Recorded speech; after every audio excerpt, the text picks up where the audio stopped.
Hi, welcome and welcome back. My name is Rachel. That is the R in the RK Stumblingbear, and I'm a reader and a writer.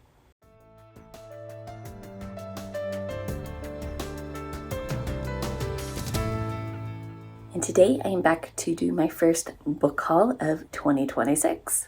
So this book haul is covering the months of January, February, March, and April.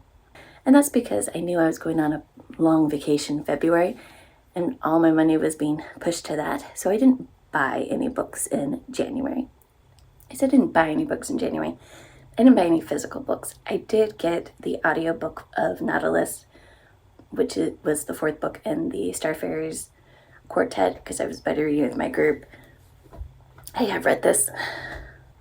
In February, I only obtained one book, and that's because I joined St. Houston's ARC team. So I got the ARC for The Florist's Budding Desire, which was a great airplane read. In February, I also did get the audiobook of A City on Mars by Kelly and Zach Weinersmith. I know I had a ebook copy, but I like listening to my nonfiction, so I ended up getting a audiobook, and I'm actually in progress. I'm listening to this right now. So that means in March, I had an explosion of books because I was home and I was ready to buy things that I had been looking at. My first big purchase was Blood Over Bright Haven by M.L. Wong. I know that I have done this before on this channel. I go through all the people I'm subscribed on BookTube and their best of lists for the books from the previous year. And I think this was published in 2023 and it got some buzz in 2024 but exploded in 2025. So many people had this on their best of lists, and so I was like, okay, I'm gonna buy it because obviously it's something that I will probably jive with, and I know that this is a dark academia kind of story. I then got the final 3 books in the John Scalzi's Old Man War trilogy. They're in the other room. I'm not going to go grab them. And they're in the other room because they're more of my husband's, even though I'm slowly reading this series myself. And those 3 books were The Human Division, The End of All Things, and The Shattering Peace. Next, then, I acquired the 3rd collector's volume of Fruits Basket. I'm slowly getting the whole series. I have read these before. And then I also got 2 volumes of the Orin High School Host Club and ended up buying a duplicate 2nd volume. So I don't know what I'm going to do with this, but yeah. Then I was kind of planning my April TBR and looking at my buddy reads, and I realized there were some books that was just a little bit harder to get from the library at the time that I needed them. So I ended up purchasing a copy of Dungeon Crawler Carl by Matt Dinneman, which I did read in April. And then I also picked up The Spear Cuts Through Water by Simon Jimenez. I have also read this in April. I then picked up 2 books for my husband. The first one is The Teacher of Nomad Land, and I'm not sure what it's about. Eventually I will read it as well.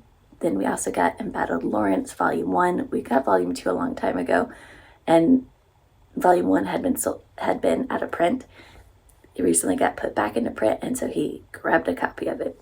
And then I got this in March, but my mom bought this as a birthday present. She just sent it to me early, and that was Atmosphere by Taylor Jenkins Reid, because as a kid I wanted to be an astronaut, and so I've been very, very interested in this book for so long just because of the NASA connection. And I just really love these end papers. I think they're very pretty. So I have read this. And then as part of the Broken Binding, I'm on their sci-fi subscription and their fantasy subscription. The fantasy subscription is having some issues with their printing, so I haven't gotten any of the books yet. But for the sci-fi subscription, they're right now doing, I think it's called the Silo series, but the first book is Wool by Hugh Howey, which Hugh Howey is known to me because he is one of the originators of the self-published science fiction contest, which I was a judge for 3 years. So that's why I was like, oh, okay, it'll be fun to kind of actually read his book now. And then the last book that I got in March was Whiskey and Warfare by Ian Hamill. I read this last year. It was my favorite book of last year, actually. And this is from a self-published author. I was at a local Comic Con event convention, saw the book, and I was just like, I want that. Totally missed that the author was sitting behind the books. So I got to take a picture with her. That was really fun. And she signed my copy. So I have obviously read this. And then the audiobook that I got in the month of March is When the Forest Breathes. So I think that will probably be my next read. Definitely very much works for Climathon. And then in April, I slowed down on my buying. And so usually like this crazy buying would have happened in January because I'm all excited for these new things, but vacation kind of changed that. So April, I still acquired books, but I slowed down. The first one we got was Indigenous Citizens by Paul C. Rosier. I just realized I have not been saying any of the authors, really. This was part of my husband's Native American shelf collection. I got Nobody's Baby by Olivia Waite. This was a pre-order for me. Very excited to get it, and I read it in a day. So I'm caught up on that series.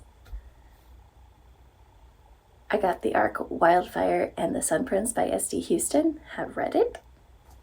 And then I got Shift by Hugh Howey, the second book in the Silo series.